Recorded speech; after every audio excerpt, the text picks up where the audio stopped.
Straightsmile Solutions, straightsmilesolutions.com, and I'm going on my 8th year this year of Straightsmile Solutions with over 1,900 YouTube videos, and I just realized I don't have an ADHD one. Oops.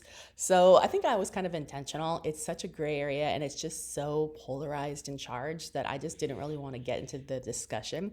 But I will go over what the literature actually says, and then I'll go over what I actually think. And should not be something, the literature you should hang your hat on, that's fine, but my opinion you should not hang your hat on. But I'm going to go over 2 pieces of actual literature, and if you want to look up your own literature, you can Google literature, ADHD, orthodontics, or anything like that. So basically there is a direct correlation between, well, I'll just read what this says.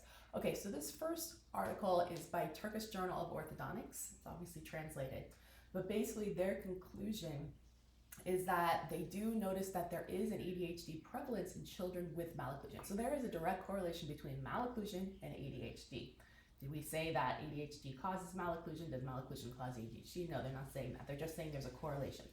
In a regular population of patients where, how are they define malocclusion? There are more patients with ADHD that have malocclusion than a regular population, okay? So that's what that says. And then I have another one by your regular AJODO, that's the AAO's journal. And they also said that the highlights are, in terms of the conclusions, is that I should probably tell you. Dental malocclusion amongst children with attention ADHD. Okay, yeah. This is from November 2020. They said they did, again, see malocclusion in the population with ADHD. Children with ADHD have a higher severity of dental malocclusion. Okay, so they actually correlated it. Children with ADHD present with more dental rotations. Children with ADHD have more parafunctional oral habits, that I believe. Children with ADHD have more bruxism and more pacifier use during infancy. Interesting, now they just made a correlation between pacifier use and ADHD. So this was a really good study. So you can do your own research. That is the only connection that there is in the literature. That doesn't mean that's the truth. That just means that's what's been studied so far. Now I'll tell you my opinion. I have done some work with some companies out there that actually will say that their appliance will cure ADHD. I never felt comfortable with that. Matter of fact, I purposely wouldn't say it, and I get myself in trouble with these companies because in the lecture circuit, I was like, I'm not saying that because there's no literature that actually says that. It's not good literature. So, definitely there is a loose correlation between having a good tongue position and nasal breathing and sleep. And there's definitely a correlation between sleep and the right quality of sleep and ADHD and other systemic effects. So literally, I am drawing a very faint arrow between these connections. I have definitely personally firsthand in patients, before I even knew about this, seen a correlation between bedwetting and proper tongue position, proper nasal breathing, and not mouth breathing, because it was a patient that was mouth breathing, tongue thrusting.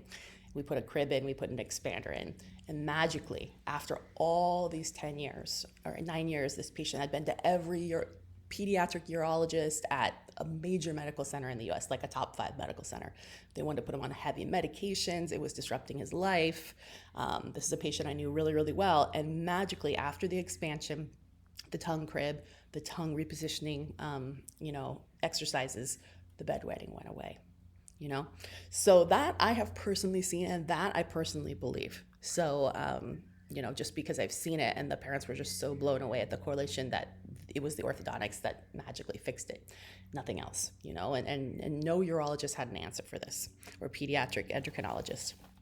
So anyways, that is all I've got to say. It's still not, and maybe in my lifetime they will make a correlation, maybe they won't, but I think that definitely we know that fixing malocclusion and tongue position and airway and sleep and breathing in an early age does have positive, there's no negative outcomes from this. It's only positive outcomes, whatever they may be, guaranteed, not guaranteed, not to mention the aesthetics and the facial form and, everything.